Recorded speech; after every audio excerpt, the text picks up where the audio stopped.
अस्सलाम वालेकुम एवरीवन, मेरे चैनल पर खुशामदीद।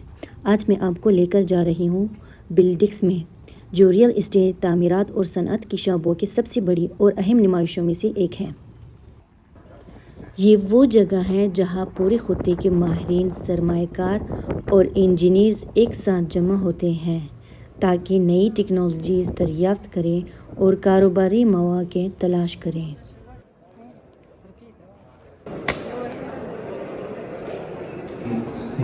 बिल्डिक्स एक शानदार प्लेटफॉर्म है जहां डेवलपर्स, इंजीनियर्स, आर्किटेक्ट्स और इन्वेस्टर्स आपस में तबादला ख्याल करते हैं। यहां आपको हर चीज़ मिलेगी: बिल्डिंग मटेरियल्स, हैवी मशीनरी, अंदरूनी डिज़ाइन के हल और स्मार्ट टेक्नोलॉजीज़, यानी तामीरात और सनअत की दुनिया एक ही जगह जमा। बिल्डिक्स की सबसे ख़ास बात उसकी डाइवर्सिटी है। यहाँ ऐसी कंपनियाँ भी मौजूद हैं जो माहौलियाती तौर पर महफूज मवाद, सनअती इख्तिराआत और जदीद तामीराती तकनीकों पर काम कर रही हैं। ये सिर्फ़ एक नुमाइश नहीं बल्कि सीखने, जोड़ने और मुतासिर होने का मौका है। यहाँ मुख्तलिफ़ सेमिनार्स, लाइव डेमोज़ और वर्कशॉप्स भी मुनअक़िद की जाती हैं, जहाँ माहिरीन मुस्तक़बिल की तामीराती टेक्नोलॉजीज़ और पायदार तरक्की पर बात करते हैं। ये सिर्फ़ एक नुमाइश नहीं बल्कि एक एक्सपीरियंस है जो सनअत को मुस्तक़बिल से जोड़ता है।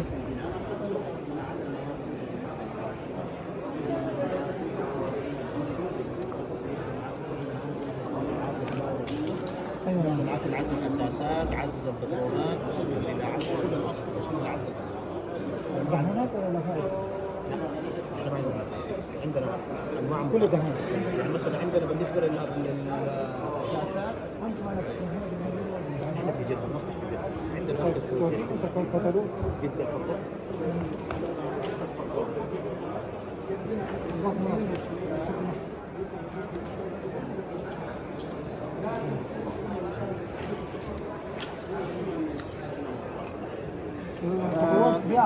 ايوه كله شامل، كله شامل كله، بس ممكن اشرح لك شرح سريع.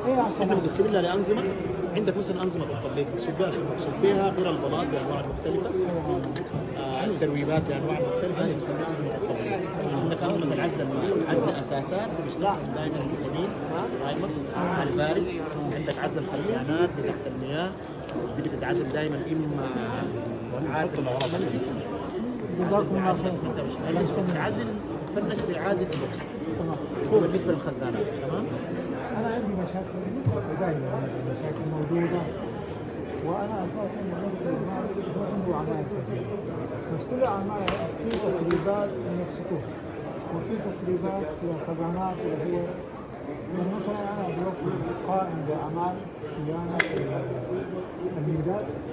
يقولوا لي نعمل شفت ان الرطوبه اثر على حديد الميلاد انه العدم، فهذا يحتاج للمعالجه. فممكن هذه الانظمه طبعا وهي انظمه اصلاح الخرسانه.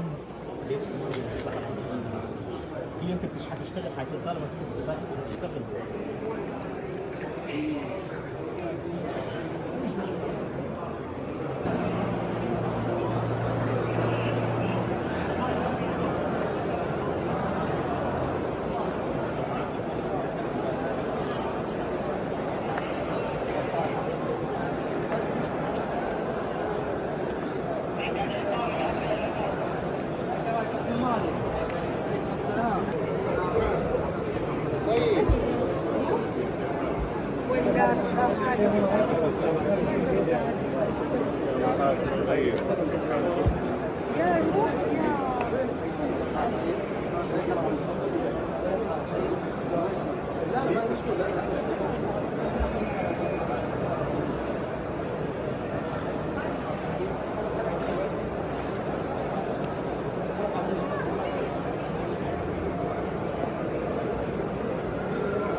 وهذا المشروع اللي هنا خلاص تحت الانشاء ان شاء الله 26.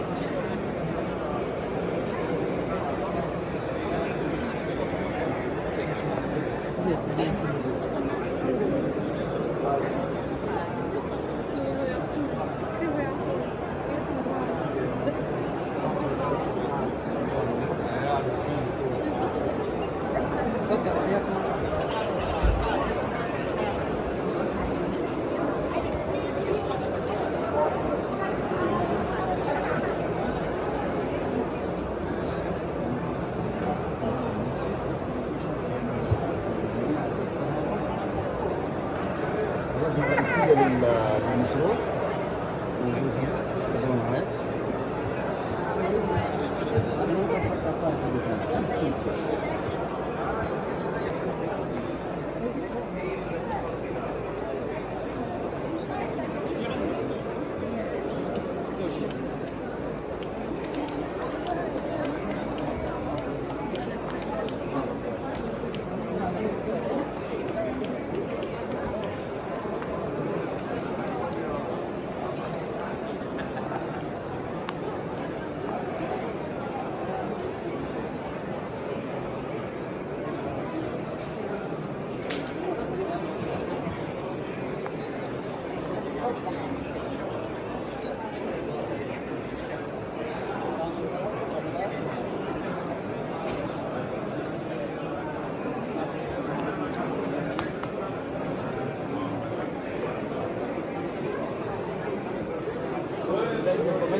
استنى بكره نص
جمعة مرات تشوف تسأل.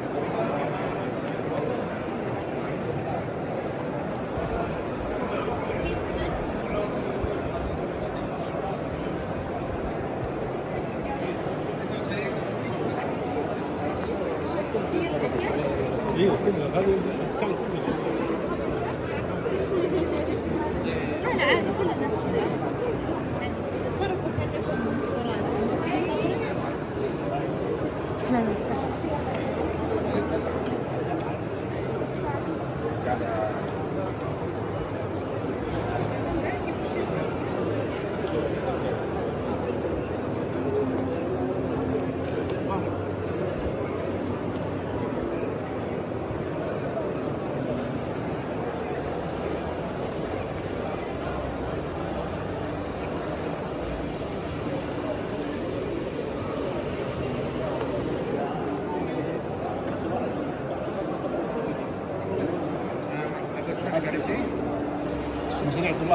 التقني من كلية التقنية بالكناكية. طبعا فكرة المشروع هذا الأول اللي هو مؤدبة إنقاذ يستخدموا فيها المدرعات العسكرية الخارج عن الخدمة، يركبوا فيها متحكمات، يركبوا فيها كاميرات، يصير التحكم فيها عن بعد، يقدر يساعدوا فيها يخرجوا المركبات من السيول، يخرجوا الأشياء المعالقة في السيول. تمام. هذه فكرة المشروع الأول. فكرة المشروع الثاني هو استخدام الطاقة النظيفة، استخدام الألواح الشمسية، واستخدام المتحكمات لتحريك السيارات. سلام يا هلا، حياك الله، بارك الله. شكرا. يبارك فيك. في جهاز تحكم، لكن الامانه بطاريه الليث مخلصه ولا كان ودي اشغله، بس بوريك جهاز التحكم. طبعا له تطبيق ويشبك عن طريق البلوتوث. اي هذا هو التحكم. بس للامانه بطاريه الليث مخلصه ولا كان ودي اشغله. الله يحييكم. أنا أمثل التدريب التقني في المدينة المنورة، بالأخص كلية ينبع للتقنية التطبيقية. عندنا تقريبا شاركنا في المعرض هذا بعدة مشاريع. المشروع اللي أمامك هنا روبوت التتبع، طبعا هو يتعرف على الشخص اللي أمامه بالحساسات اللي في الأمام. لازم يكون مع الشخص المالك يكون عنده جهاز زي الإيرتاج بحيث إنه يحطه في جيبه ويبدأ يتبع. استخداماتها كثير، وهي تقريبا الجيل القادم من الاستخدامات، سواء في شنط السفر بدل ما الشخص يبدا يسحب شنطته ويشيل شنطه تصير تتبعه، او ايضا اللي هي الكرسي على عجلات لذوي الاحتياجات الخاصه، بدل ما يصير انا ادف الكرسي يصير يتبعني. وايضا تستخدم في عربات الاطفال. التحديثات اللي ان شاء الله راح تكون عليها اللي هي اضافه كاميرا بحيث انها تتعرف على الشخص، وايضا استخدام الذكاء الاصطناعي ان شاء الله فيها. الجهاز الثاني اللي امامنا هنا روبوت توازن التحكم. هو تقريبا يعني ابسط مثال له اللي هي الطياره بدون طيار، بحيث انه عندي قطعه او ثقل في احد الطرفين، الثقل هذا يتعرف عليه الجهاز بحيث انه يقوم بعمليه الموازنه.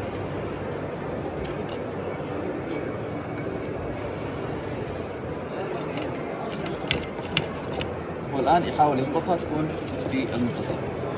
الجهاز الثالث اللي هو الذراع، حتكون يستخدم غالبا في الاستخدامات العسكريه، هو للكشف عن القنابل او غيرها، وايضا يستخدم في الصناعه في مجالات المستودعات. بدل ما يكون عندي انا استغناء عن الرافعات الشوكيه، استبدلها بالاجهزه بحيث ان هي اللي تحمل الاغراض وتبدا عمليات التخزين. جميع المفاصل اللي موجوده امامنا هنا تم تصميمها من قبل متدربي الكليه باستخدام 3D برينتينج او طابعه ثلاثيه الابعاد، بحيث انه المتدرب يقوم ببرمجه ورسم الاشكال المطلوبه، الاشكال الهندسيه المطلوبه، وبعد ذلك يقوم بمرحله تجميعها، اضافه الى ذلك يقوم المتدرب بعمل البرمجه على الجهاز باستخدام قطعه الاردوينو. فهذه تقريبا الاجهزه والروبوتات الموجوده. ما شاء الله.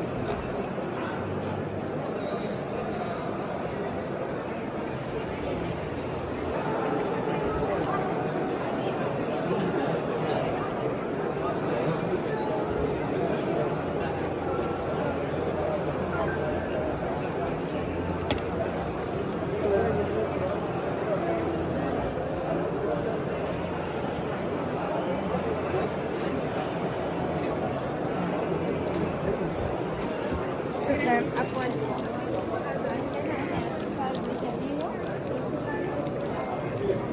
شكرا.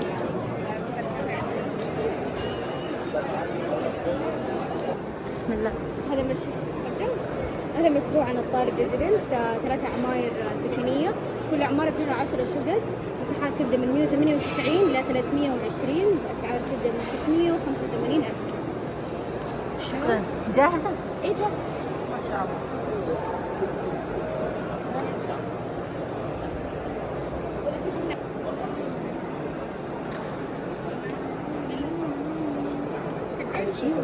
تمام.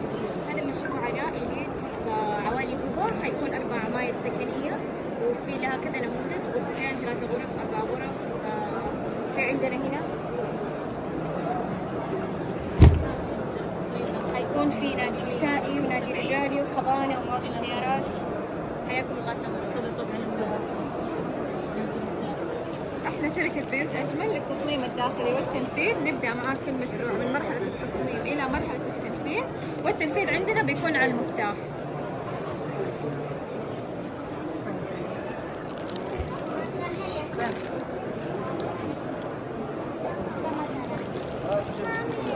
هو برج أتبار يفينيوم، موقعه شارع الملك عبد العزيز مقابل مطعم الرومانسية. برج سكني بطابع فندقي، يحتوي على محلات تجارية ويحتوي أيضا على استقبال داخلي ولوبي وسيرفس وخدمات تنظيف. الأسعار تبدأ من 490,000 إلى 990,000 ريال. إضافة على ذلك لدينا شركة مشغلة لخدمات الضيافة والتشغيل الفندقي في حال رغبتك بالاستثمار، وعوائد ربحية كحد أدنى من 8 إلى 10%. بالتواصل والاستفسار الرقم 059-951-21-93.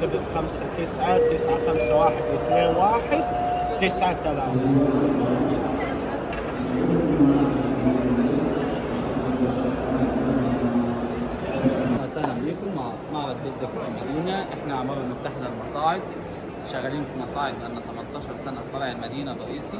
بنقدم جوده وجوده عاليه للمصاعد، وبنقدم مكونات جودتها عاليه مستورده بنسبه 80%. بنقدم مكونات ايطالي، مكاين ايطالي، ابواب ايطالي، ويارات ايطالي، وبنقدم امكانيه تحقيق اي ديكور او تصميم انتم تختاروه من تصميمات الكباين وتصميمات الديكورات. الحمد لله عندنا امكانيه ان احنا نصنع اي تصميم للعملاء، ديكور للكابينه خارجي او داخلي. بنقدم ضمانات 15 سنه على جميع مكونات المصعد والقطع. بنقدم صيانه مجانيه للمصعد لمده 3 سنين. تنورونا وتشرفونا في معرض بيلدكس المدينه، وان شاء الله نكون عند حسن ظنكم. العمارة المتحدة المصاعد، نورونا. شكرا.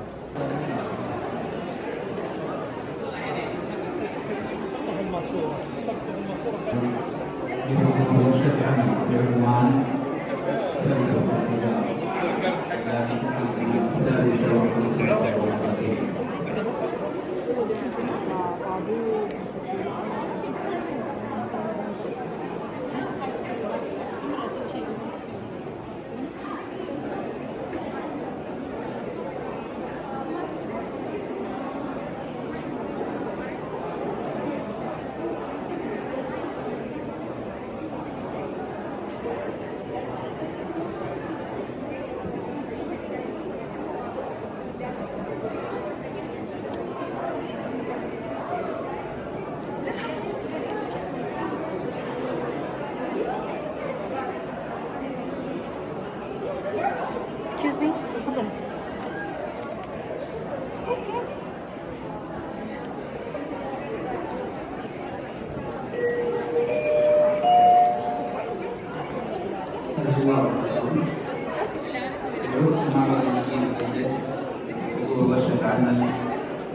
بعنوان حسن التجارة، وذلك في الثاني السادس والخمسة.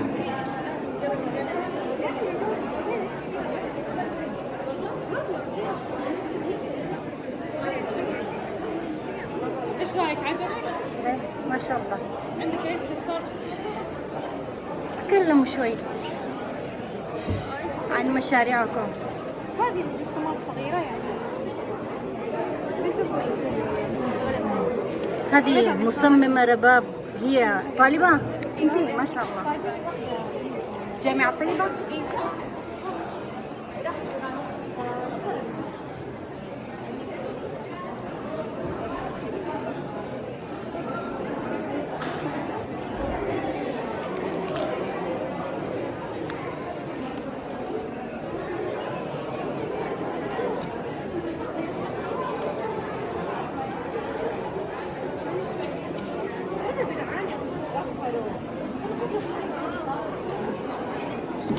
بقى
شوف ينور فيني انا وقت بدري.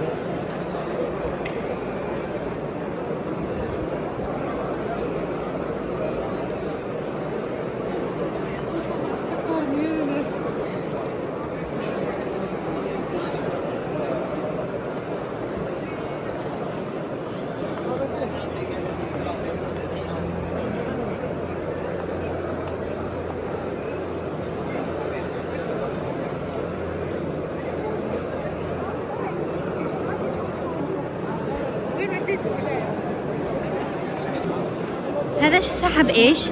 هذه فيها جوائز مبالغ مالية، وفيها قهوة مشروب من عن اختيارك، وفيها سحوبات. يعني هي سحوبات مسوينها للزوار المعلم. بسم الله. قهوة من اختيارك، تفضل. قهوة من الكوفي واي اللي هناك. طيب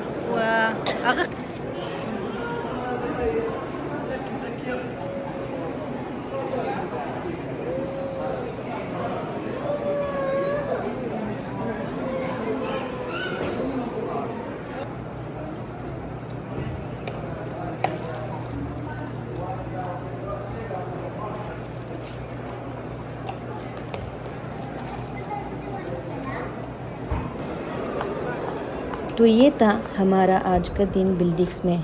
अगर आप रियल इस्टेट, तामीरात या सनअत के शअबे से वाबस्ता हैं तो यकीनन ये इवेंट आपके लिए है। वीडियो को लाइक करें, सब्सक्राइब करें और बेल आइकन को ना भूलें ताकि आपको आइंदा नुमाइशों और इवेंट्स की मज़ीद झलकियाँ मिलती रहें। मिलते हैं अगली वीडियो में, तब तक के लिए अल्लाह हाफ़िज़।